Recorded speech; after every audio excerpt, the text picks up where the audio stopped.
Štúra Štúrovu, povedali si miestni matičiari a po slovách nasledovali činy. Presne v deň 200. výročia jeho narodenia odhalili na nábreží základný kameň pamätníka. A to sa zrejme niektorým ľuďom nepáčilo. Dali to svojsky najavo. Čo vám mám povedať?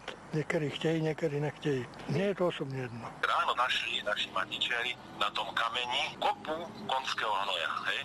To odstránili, aby mohli teda ten kameň odhaliť. Považujem za nešťastnú voľbu postaviť pamätník. Obávam sa, že ten určitý pokojný stav, ktorý je tu, môže týmto krokom troška byť narušený. Odhalenie základného kameňa, na mieste ktorého má stáť 3,5-metrový podstavec s bustou Ľudovíta Štúra, sprevádzala doslova kakofónia zvukov i názorov.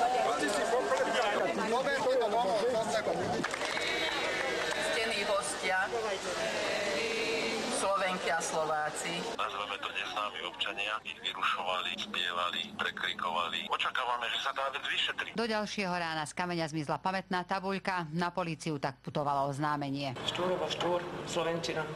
Ja som za. Nemám proti tomu námietky.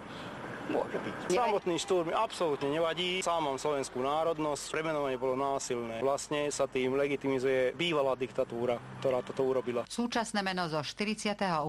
chceli začiatkom 90. rokov Štúrovčania zmeniť späť na Parkán. Vláda nevyhovorila tejto požiadavke, to potvrdzuje, že je to skutočne citlivá otázka. Ak je to kvôli názvu mesta, bohužiaľ pán Štúr nemá s tým nič spoločné s týmto mestom. Ani pána Mária nikdy nebola v Štúrovke, aj máte ju, jej súsošie. Napriek incidentu sa zrejme Štúrova busta bude čo nevidieť pozerať na baziliku našich južných susedov. Záleží to len od rýchlosti sponzorov, ktorí sa na ňu zozbierajú. Keď pripomienka jeho mena bude z bronzu, ja nechápem, prečo by to malo niekoho rozčuľovať. Boli dané príslušné dokumenty na stavebný úrad. Do dnešného dňa nemohlo byť žiadne oznámenie vydané, lebo tie dokumenty neboli úplné. Zo Štúrova, Drahu Dobrovičová, televízia JOJ.